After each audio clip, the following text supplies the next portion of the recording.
Allah'ın El-Mughni degan ism sifatlari haqidagi tafsirlar. Bismillah, elhamdülillah, ve salatu ve selamu ala Resulillah. Esselamu aleyküm ve rahmetullahi ve berekatuhu. Tövende dehtanlığa Ustaz Abdüveli Qari Rahimullah'ın Kur'an ve sünnet nuru aslida Allah subhanahu ve teala'nın güzel isim sıfatlarının kısaca tefsirleri, dersliklerinden Allah'ın El-Mughni degan isim sifatlar haqidagi tafsirlarni o'qiymiz inshaalloh. A'udhu billahi mineşşeytanirracim. Allah'ın El-Mughni degan isim sifatlar haqidagi tafsirlar. Allah'ın bu isim sifatları Kur'an'da bir qancha yerde tilga ilingan. Yani Sure Duha 8. ayetide tercümesi seni yoksuz bilip kişilerden behacet qilmadimi? El-Mughni hemmini bay qilg'uchi, behacet qilg'uchi, ta'minlaguvchi zot demektir. Allah subhanahu ve teala hamma mavjudatlarni ta'minlaydi. Ularga keraklik bo'lgan narsalarni hozir qilib berdi.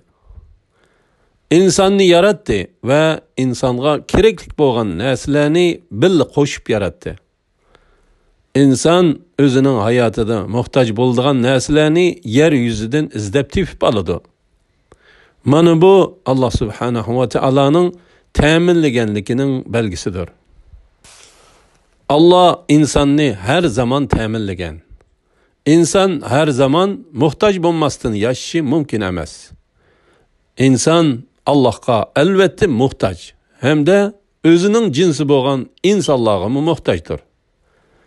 Bende El-Mughni sıfatını bilgenden keyin Allah subhanahu ve teala hamma mevcudatni ta'minlayotganligini, hatta özünü inkar qilg'uchilarga rizq berib, özünün hayatida Allah'ın bendileri muhtaç bulup kelgan vaqtda ularning shariatga muvofiq bo'lgan ehtiyojlarini ta'minlash kerak.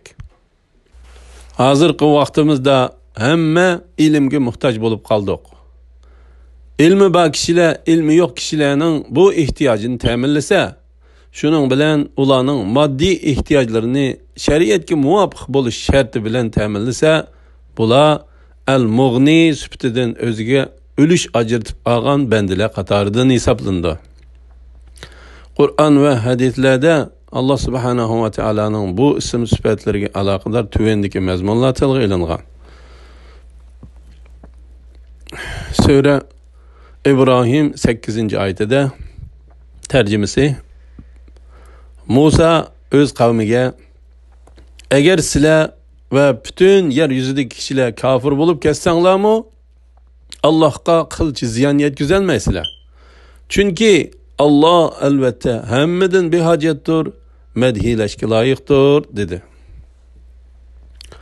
Sura Duha 8. ayetide tercümesi seni yoksuz bilip kişilerden behacet qilmadi mı?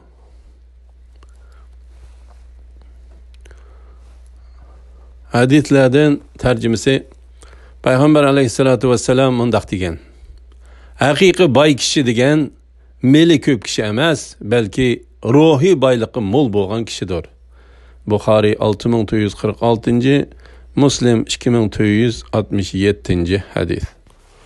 Sura Nisa 6. ayetida tercümesi yetimlarni balog'atga yetganga qadar sinab turinglar. Ularda mallarını boshqara oladigan holatni bayqasanglar, ularga mal mulkini topshirib beringlar. Ularning cho'ng bo'lib qolishidan qo'rqib, mal mulkini buzib chechib yeb olmanglar. Yetimga vasi bo'lganlardan kimiki boy ekan, vasi bo'lganlik haqi uchun yetimning mal mulkini yeyishdan o'zini saqlasin. Sizlardan kimiki yo'qsul ekan, u o'z amgikining haqqi uchun muvofiq ravishda yesin. Ular, ya'ni balog'atga yetgan yetimlarning mal mulkini topshirib beradigan chaqda boshqalarga guvoh qilib qo'yinglar. Allah hisob elishga yetarlikdir. Sura Baqara 263. ayetida tercümesi yaxshi so'z va kechirish keyin arziyat yetkazadigan sadiqadan afzaldir. Allah bendilerinin sadiqisidan behacettir, halimdir. Yani emrige xilaflık kılganlarını cezalaşka aldırıp gitmeydi. Sure Bakara 267. ayetide tercümesi: Ey müminler, sizler erişken narsalarning ve biz sizlarga zimindan chiqarib bergan narsalar, ya'ni ochliqlar, mevalarning yaxshilaridan sadaqa qilinglar. O'zinglarmi faqat ko'zinglarni yumib turib oladigan nacharlarini ilg'ab sadaqa qilmanglar. Bilinglarki, Allah bundaq sadaqanglardan behojatdir, hamdiga loyiqdir. Sure Ali İmran 97. ayetide tercümesi: Onunda ochiq alametler bor ki, maqami İbrahim shularning biri. Beytullah'a kirgen adam emin boludu. Qadir bo'ladigan kishilarning Allah uchun Ka'bani ziyorat qilishi ularga farz qilindi.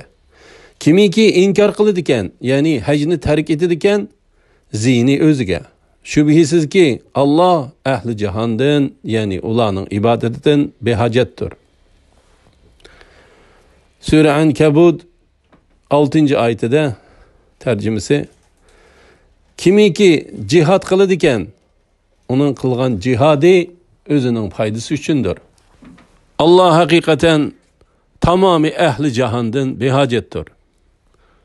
Sure Luqman 12. ayetida tercümesi: Biz Luqmanga haqiqatan hikmet ato qildik. Onunga aytdikki, Allohga shukr qilgin.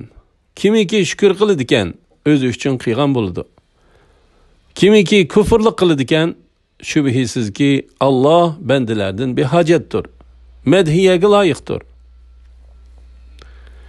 Sure Luqman 26. ayetida tercümesi: Osmonlardagi va zimindagi narsalar Allah'ның mülkidir. Allah haqiqatan mahluqatidan ve ularning ibadetidan behojatdir, medhiyaga loyiqdir. Sure Fatir 15. ayetida tercümesi: Ey insanlar, sizlar Allah'a muhtojsizlar. Allah hammadan behojatdir, medhiyaga loyiqdir. Sure Muhammed 38. ayetida tercümesi: Sizlar shundoq kishilarsizlar ki, Allah'ның yolida pul mal sarf qilishga chaqirilsanglar, sizlarning oranglarda bexillik qiladiganlar bor. Kimiki bexillik qiladi ekan, u o'zining ziyni uchun bexillik qiladi. Allah sizlarning mol mulkinglardan behojatdir. Sizlar bo'lsanglar Allohga muhtojsizlar. Agar sizlar Allohning toatidan yuz o'rsanglar, Allah sizlarning o'rninglarga boshqa bir qavmni almashtirdi. Ular sizlarga o'xshash bo'lmaydi, balki Allohga itoat qiladi.